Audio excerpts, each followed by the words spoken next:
And what they do is they misinform us. So sometimes they'll talk about how tax increase will reduce tax revenue, right? Because the idea of increased price, people will consume less, that means we'll get less tax. However, like I mentioned, with the price elasticity, initially tax revenues are going to increase substantially.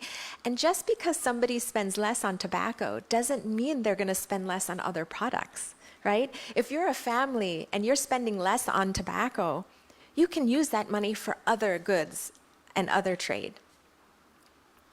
So for sake of time, I have two more misinformation, but maybe this will come up in the discussion. So sometimes industry will say taxes hurt poor people, but as was mentioned by His Excellency Sokto earlier, is that actually price changes affect poor people's behavior more than expected, and that actually will help reduce the burden on the poor.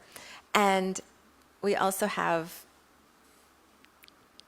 the myth that taxes drive illicit trade. However, we've seen that there's no real causal impact of price increase and increase in illicit trade. We've actually seen that as long as countries have strong implementation and enforcement of measures, increased taxes don't drive illicit trade.